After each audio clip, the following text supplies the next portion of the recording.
+1 science എടുത്തിട്ട് കുടുങ്ങിയ പോലൊരു ഫീലിംഗ് നിങ്ങൾക്ക് തോന്നുന്നുണ്ടോ? ഉണ്ടെങ്കിൽ യെസ് എന്ന് പറയാം, ഇല്ലെങ്കിൽ നോ എന്നും പറയാം കേട്ടോ. മക്കളെ, നിങ്ങൾ ഇത്ര ആലോചിക്കേണ്ടതുള്ളൂ. നിങ്ങൾ കുടുങ്ങിയില്ലോ എന്ന് എനിക്കറിയില്ല, അതെനിക്ക് പറയാൻ പറ്റില്ല. നിങ്ങൾ കൊമേഴ്സ് എടുത്തു കഴിഞ്ഞാൽ നിങ്ങൾക്ക് ഭയങ്കര എളുപ്പമായിരിക്കും, നിങ്ങൾക്ക് ഭയങ്കര മാർക്ക് കിട്ടുമോ, അതും എനിക്ക് പറയാൻ പറ്റില്ല. മിക്ക കുട്ടികൾക്ക് ഞാൻ പറയുകയാണത് ഇല്ല, അത്ര എളുപ്പമൊന്നുമല്ല ഈ കൊമേഴ്സ് പഠിക്കാനും, വെറുതെ ആൾക്കാർ വിചാരിക്കുന്നതാണ്. പക്ഷെ നിങ്ങൾ ആസ് എ സ്റ്റുഡൻറ്റ് നിങ്ങൾക്കിപ്പോൾ 2 ചോയ്സ് ഉണ്ട്. ഒന്ന്, നിങ്ങൾ ഇതിങ്ങനെ പറഞ്ഞുകൊണ്ടിരിക്കുക, സയൻസ് എടുത്ത് മണ്ടത്തരമായി പോയി 2 വർഷം അല്ല ഒരു 1.5 വർഷമെങ്കിലും നിങ്ങൾക്കൊരു നരകമായിരിക്കും. ഇതന്നെ ഇങ്ങനെ നെഗറ്റിവിറ്റി ഇങ്ങനെ പറഞ്ഞുകൊണ്ടിരിക്കുക എന്നല്ലാണ്ട് ഒരു വ്യത്യാസം ഉണ്ടാകാൻ പോകുന്നില്ല, ഒരു ഇമ്പ്രൂവ്മെൻറ്റ് നിങ്ങൾക്ക് ഉണ്ടാകാൻ പോകുന്നില്ല. അവസാനം +2 കഴിയുമ്പോഴും +2 പാസ്സായാൽ ഇതും പറഞ്ഞുകൊണ്ട് ഇങ്ങനെ ഇരിക്കുക, സയൻസ് എടുത്ത് മണ്ടത്തരമായി. അല്ലെങ്കിൽ നിങ്ങൾക്ക് ഇതിനെന്തെങ്കിലും ഇമ്പ്രൂവ്മെൻറ്റ് ഉണ്ടാക്കാൻ പറ്റുമോ എന്ന് ആലോചിക്കാം. പറ്റില്ലേ? ഒന്ന് വിചാരിച്ചാൽ പറ്റുമോ?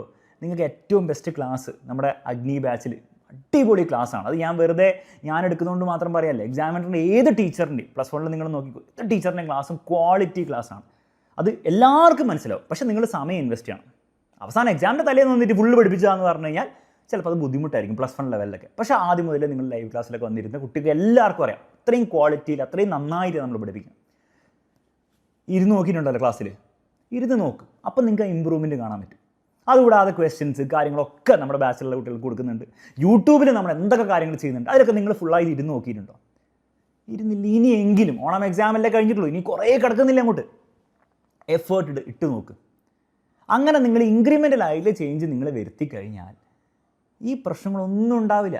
അതിൻ്റെ കാരണം ഞാൻ വെറുതെ നിങ്ങളെ സൂചിപ്പിക്കാനോ നിങ്ങളെ സന്തോഷിപ്പിക്കാനോ അല്ലാണ്ട് ഫോൾസ് ഹോപ്പ് തരാനോ എന്നല്ല പറയുന്നത്. നിങ്ങൾ ഓരോ വർഷം +1 +2 കഴിഞ്ഞിട്ട് റിസൾട്ട് എടുത്ത് നോക്കുക. ഏറ്റവും കൂടുതൽ ഫുൾ മാർക്ക് വരുന്നത്, ഏറ്റവും കൂടുതൽ 99%, ഏറ്റവും കൂടുതൽ 90%, ഏറ്റവും കൂടുതൽ A+ വരുന്നത് എവിടുന്നാ? പെർസെൻറ്റേജ് വൈസ് നോക്കിയാലും ഏറ്റവും കൂടുതൽ വരുന്നത് സയൻസ് എന്നാണ്, കോമേഴ്സും ഹ്യൂമാനിറ്റീസും ഒന്നല്ല. ഞാൻ പറയുന്നത് ആബ്സല്യൂട്ട് എണ്ണത്തിന് മാത്രമല്ല, വിത്തിൻ കോമേഴ്സിലെ പെർസെൻറ്റേജ് നോക്കിയാലും സയൻസ് തന്നെയാണ് വരുന്നത്. അപ്പോൾ അതിങ്ങനെ പറ്റുന്നത് സയൻസ് ടഫായതുകൊണ്ടോ സയൻസ് എടുത്ത് മണ്ടത്തരാന്ന് ആ കുട്ടികൾ വിചാരിച്ചുകൊണ്ടോ അല്ല. അവർ പണിയെടുത്താൽ ഏറ്റവും കൂടുതൽ, ഞാൻ ഇപ്പോഴും പറയുകയാണ്, ഏറ്റവും കൂടുതൽ എളുപ്പത്തിൽ മാർക്ക് കിട്ടാൻ പറ്റുന്നത് സയൻസാണ്. പക്ഷെ ഒരു പണിയെടുത്തില്ലെങ്കിൽ ഏറ്റവും കൂടുതൽ തോൽക്കാനും ചാൻസ് സയൻസ് തന്നെയാണ്. അപ്പോൾ ഈ ഒരു 2 ചോയ്സുകൾ നിങ്ങളുടെ മുന്നിലുണ്ട്. ഇതിലേത് നിങ്ങൾ എടുക്കുന്നു? ചോയ്സ് 1 എടുത്തിട്ട് 2 വർഷം നിങ്ങൾക്ക് കളയണോ, വേസ്റ്റ് ആക്കണോ? അല്ല ഞാൻ ഈ പറഞ്ഞ പോലെ ചോയ്സ് 2 എടുത്ത് ഇൻക്രിമെൻ്റലായുള്ള ഇമ്പ്രൂവ്മെൻറ്റ് ഉണ്ടാക്കണോ എന്ന് നിങ്ങൾ ആലോചിച്ചാൽ മതി. രണ്ടാമത്തെ ചോയ്സാണ് നിങ്ങൾ എടുക്കുന്നതെങ്കിൽ എല്ലാ രീതിയിലും സഹായിക്കാൻ ഞങ്ങൾ റെഡിയാണ്. ബാച്ചിൽ ജോയിൻ ചെയ്യുന്നവർക്ക് റെഗുലറായിട്ട് സഹായിക്കാനും, യൂട്യൂബിൽ ജോയിൻ ചെയ്യുന്നവർ യൂട്യൂബിൽ ഫ്രീ ആണ് ക്ലാസ്സസ്, എക്സാമിൻ്റെ ടൈമിൽ നല്ലോണം സപ്പോർട്ട് ചെയ്യാനും നമ്മൾ റെഡിയാണ്, നമ്മൾ ചെയ്തിരിക്കും.